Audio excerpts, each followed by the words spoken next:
Cotswold stone, rolling pastures, wool churches, those beautiful country pubs, so much fun. You can't forget about those charming towns though. We have 5 glorious days in the Cotswolds to go explore. Pick 1, pick 2, pick 3, do whatever you can, but get out to the Cotswolds. Hi, I'm Jordan. And I'm Erica. And we're your guides abroad. We've lived all over the world, but now feel most at home traveling. We're not just here to show you what we've done though, we will tell you how to do it. You can think of us as your guides abroad. Day 1, London to a Cotswold Palace. Day 1 includes where the Cotswolds are located, how to get here from London, visiting the village of Woodstock, touring Blenheim Palace, and a great hotel to stay in Broadway. First, the Cotswolds are located in southeast England in the triangle of Gloucester, Oxford, and Bristol. It is an area of outstanding natural beauty. It's roughly 25 miles across by 90 miles long. To get to the Cotswolds, you can either take a train or drive a car. Our favorite way is actually to do a little bit of both, but we'll tell you about that. So if you are only taking a train and not hiring a car, you can take the train from London Paddington to Moreton-on-Marsh Station, and that is around an hour and a half, 1 hour and 37 minutes exactly, I think.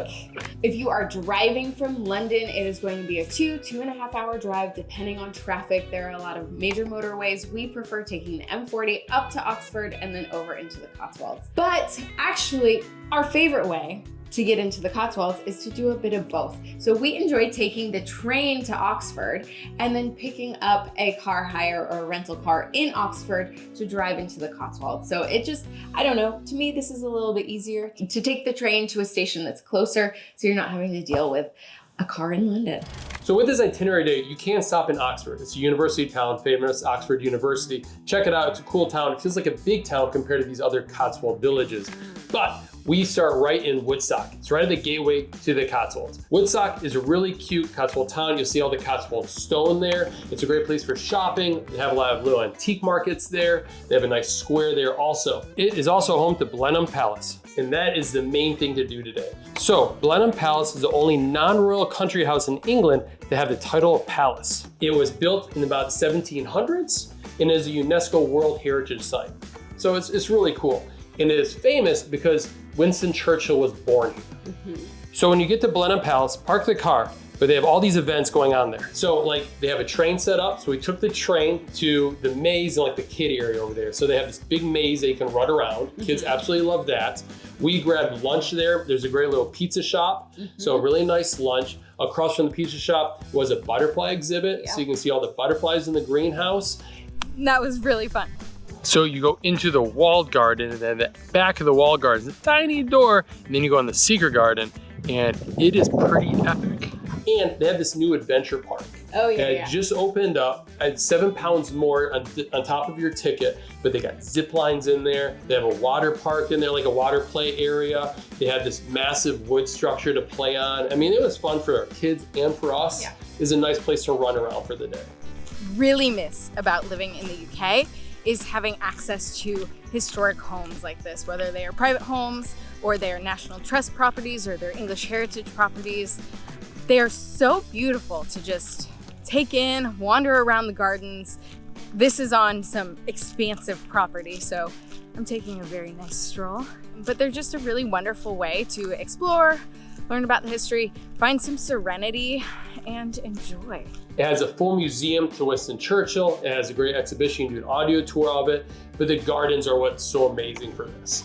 Now, booking tickets. You have to actually book a ticket to the park and garden, or you can book a ticket with the park and garden and to get inside the palace. We could not go inside the palace because they were filming a movie there. Yeah. Another fun fact, 71 movies and TV shows have been filmed at Blenheim Palace, more than any other country estate. The James Bond Spectre movie was there, Harry Potter and like the Phoenix was filmed there, Mission Impossible was filmed there, Indiana Jones and the Lost Crusade was filmed there. Like a lot of stuff. They were filming a movie when we were there. It's kind of cool to see all the lights set up and everything. I wonder what it was. I know. I bet it's Napoleon, because Napoleon was filmed there. And that just came up. Yeah. Okay, pretty cool. There we go. Anyways. So if you are able to go inside, you can take an audio tour of the palace. There's also a Churchill exhibition, and there are the gardens, which we have mentioned.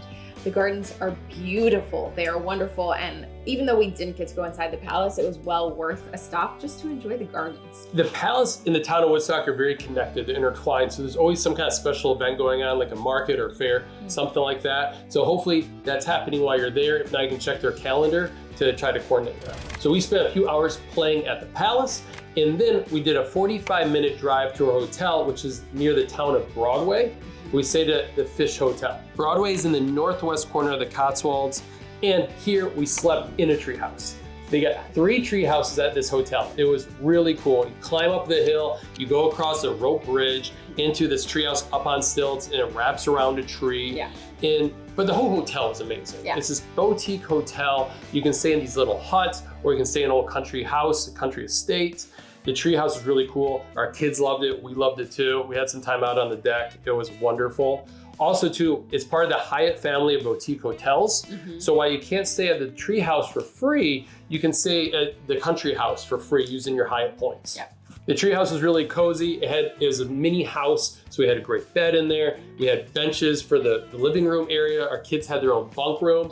And that night, we just relaxed. We went down to the pub, had drinks, had some really good food, and called it a day because day 2 is gonna be a big day.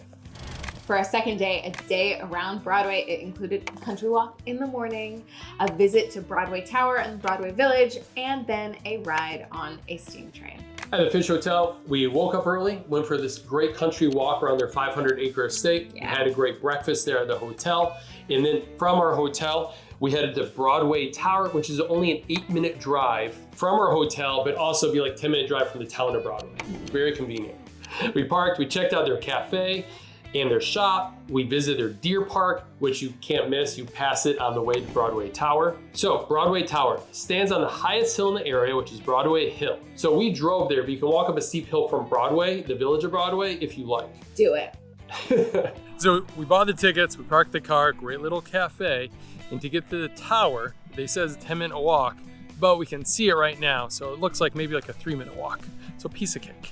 So Broadway Tower is an 18th century folly, which were all the rave back in the day. It means it wasn't real. It's like a real physical building, but it wasn't like a medieval tower or something like that. It stands 3 stories high. You enter on a self-guided tour, and also they have a Cold War nuclear bunker that's also there and open on the weekends. It's really well decorated, has a lot of quirky history. And William Morris of the arts and crafts movement, he would visit there regularly.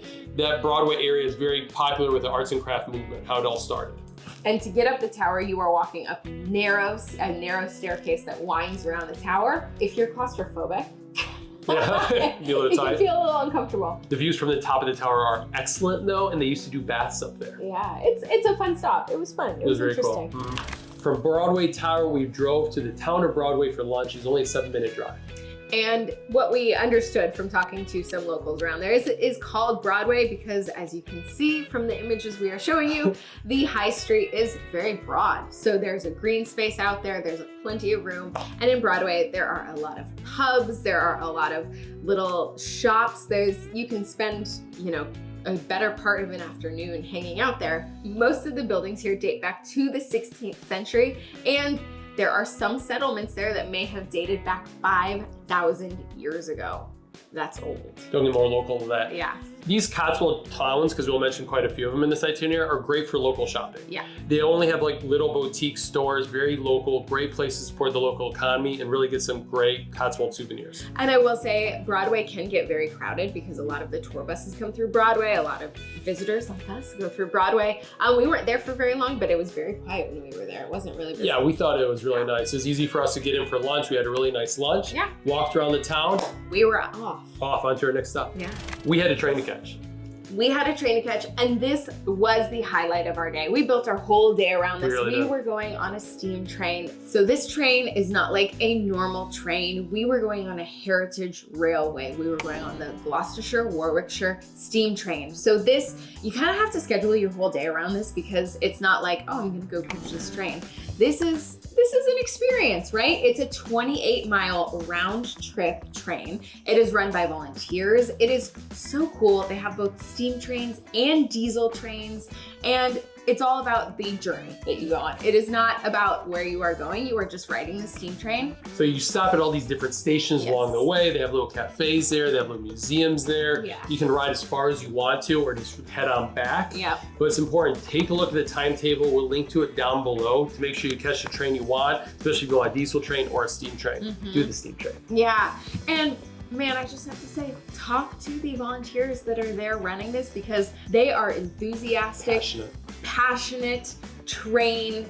I already said enthusiastic, but they are train enthusiasts. They are passionate train enthusiasts. They love what they're doing. They love what they have restored and what they're a part of. And gosh, I am a train enthusiast after talking to them. It was very cool. It was really cool. It was, our son, we thought, we'll do this for him. He'll love this. And again, we loved it, I think even more. Oh, what I thought was also really cool is you can sit in the old first class carriages. So when we went, it was very empty. There were only, so we just hopped in the first class carriages. And they do serve tea on it, tea and like food and stuff like that. So it makes it really nice too. And that essentially took up our whole afternoon. It sure did. So after that, we head back, it took us back to Broadway and back to the Fish Hotel. Enjoyed another nice night at the hotel. Yeah, another pub dinner because we love those. Highly recommend. And now let's go for lunch. Since you're come from London or head to London, make sure to grab our free one-day itinerary. It's a download, grab and go. It's a perfect day out in London. Starts off at the Tower of London, takes you around the Thames to all the best sites. It's what we give to our friends and family, give them on the flat. It's from us to you. You can click down below to download it. Now on to day 3, which is Snowshill, which is my favorite village in the Cotswolds. This is where I would retire if I was a wealthy baker from London. Today, we're visiting Snowshill. We're hitting up a pub, giving you the option to go to a National Trust property, then going to Cotswold Lavender, and then showing you a vacation rental in the Cotswolds. We're staying in the barn today. Yeah. From Broadway to Snowshill is only a 7-minute drive. Very convenient. What we do, head straight to the pub. Go figure. I know it's kind of early in the morning, but this pub had a lot of playground in the back, and it's just a classic English pub. It feels like it's designed to have town hall meetings in it. It's all stone. You can read the history up on the wall there. Everyone's super friendly. The locals are eating there. The food is that classic English pub food. It's good, but also not great. Not memorable. Not memorable. But you get the mushy peas, you get the fish and chips, you can get all the classics there. Have some good drinks. You can get some Cotswold ales while you're there. It's wonderful. It's right in the heart of Snowshill. So after lunch, walk around the town. The church is really cool. It's an old classic wool church. They call them wool churches because Cotswold, the major industry was wool. They had a special line, it's called the Cotswold line.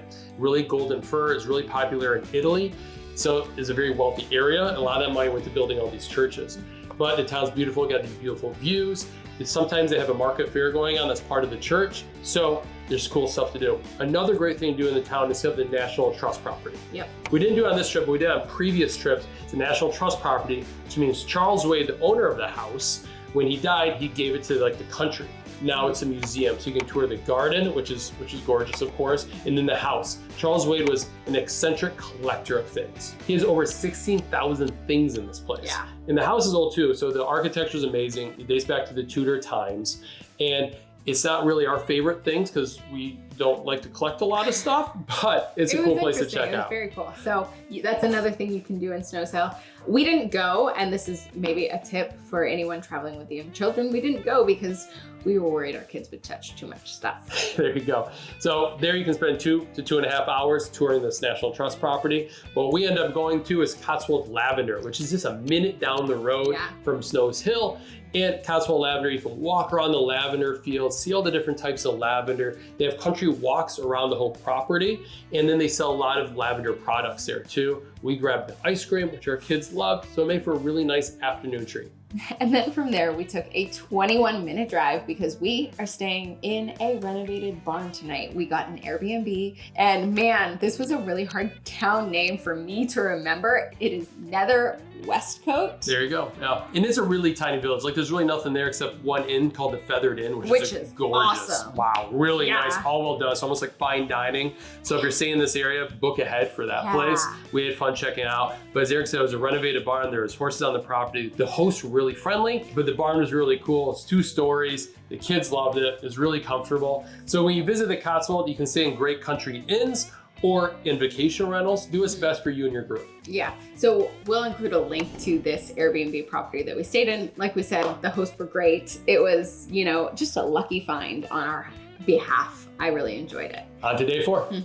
All right, yesterday was Jordan's favorite day. Today is my favorite day because we are doing a lot of things that I love. So we started out visiting the Cotswold Farm Park. We then went to England's oldest inn for lunch. We enjoyed walking through the village of Stow-on-the-Wold, and man, we stopped at Dalesford Organic for the evening, and I'm in love. You guys, I'm in love. From the vacation rental to Stow-on-the-Wold, it was only an 8-minute drive. First stop was the Cotswold Farm Park. All right, we are starting our day off today at the Cotswolds Farm Park. So this is just a short drive from Burton-on-the-Water or Stow-on-the-Wold. And this is such a fun place for kids, but not just for kids. I think anybody can enjoy it. We are very lucky today. They are doing bottle feeding right now. We are in the season of bottle feeding, so I hope we can go do that. But we're gonna enjoy the animals before we head out to a pub for lunch. The Cotswold Farm Park was started in 1971, and get this, it was started to protect rare breeds of English farm animals, like that Cotswold sheep that I mentioned before. A lot of these farm animals were going extinct, so they help with like the breeding program of them. So go to the cafe first, get some energy, because you're gonna have an exciting day here. And this place isn't just for kids. No, oh my gosh, no. Even though there's like a big playground there and a jumping pad and zip lines and tons of stuff like that, but it's great for adults too, because there's wonderful nature path that Erica took with all these plaques to tell you all the history about the farm and the animals and all this stuff and how unique these animals are. There's a lot of feeding areas to feed all these and see all these amazing animals. And our favorite was the feeding of the lambs. It was so cool. They give you a milk and you feed them, and you gotta be fast because the lambs just suck it all down. But it was just a great experience for all of us. Hop back in the car, heading to Stow-on-the-Wold. It is a nice little village. It's 10 minutes from the farm park. Stow-on-the-Wold means Stow on the hill. Wold, like in Cotswold, means hill. Cots means sheep, so essentially sheep's hills is what the Cotswolds mean.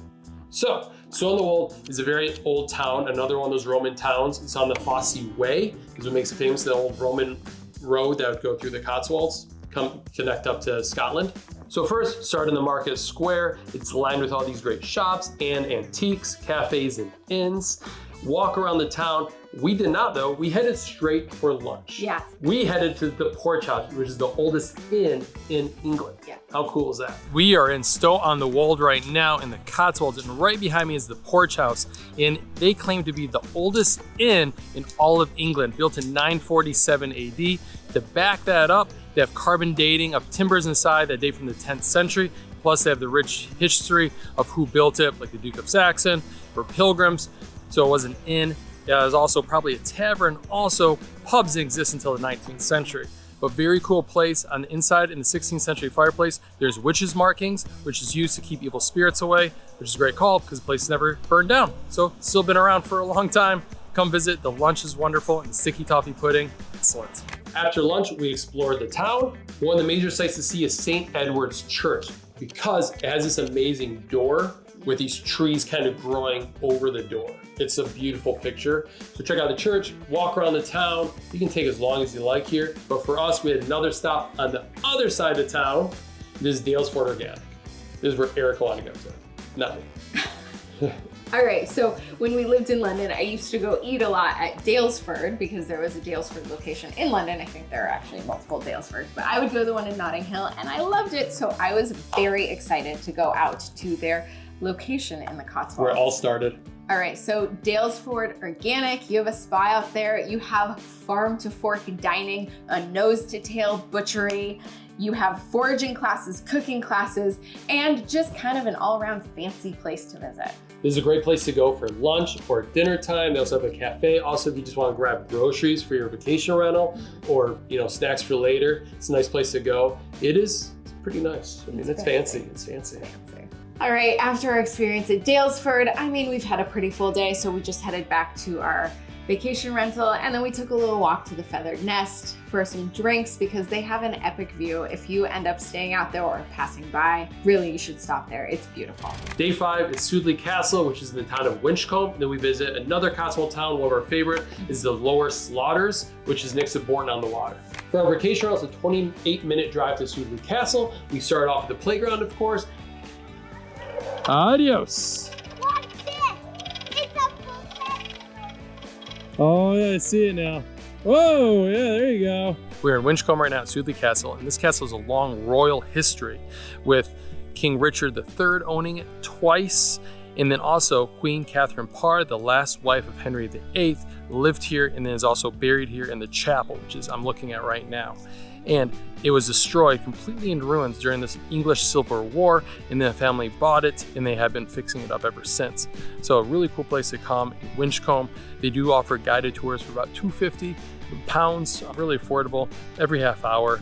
And they have a play center here, a little adventure park. They have a chapel where she's buried. You walk through the castle, which has like a full museum. So it'll take you through the whole history of all the royals who lived here, because many have used it. So really fascinating place to come. It's a really great part of just Cotswold history and also English history too. Now, we've done this before, is you can actually walk from Sudeley Castle to the town of Winchcombe for lunch. We've done it, it's a really nice walk, but we hop back in our car because we want to go to our favorite lunch spot, which is in the Lower Slaughters. From Sudeley Castle, Lower Slaughters is a 21-minute drive. So we love the Lower Slaughters. So when you're there, we stopped in, we had lunch at the Lower Slaughters Inn. This is a great place to stay if you are looking for a wonderful place to stay. You can also just go there for a meal like we did.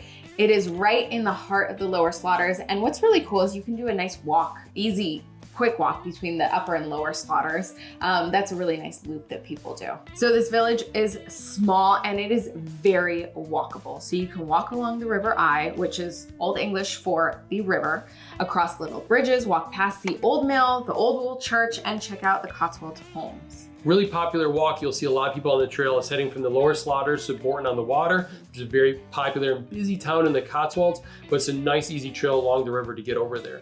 But for us, we hopped in the car, went down to Bourton-on-the-Water. Luckily, they're doing a duck race there, which the kids absolutely loved. We grabbed some ice cream, walked around the town.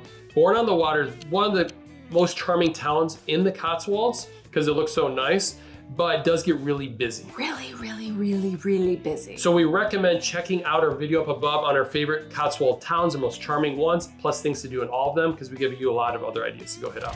Check out our website at yourguidesabroad.com because we have a free guide for the Cotswolds. There's a lot to know and do about the Cotswolds. If you didn't notice, this itinerary really sticks to the North Cotswolds, the northern area. So there's a lot more to do around the whole area of the Cotswold. Check out our free guide down below.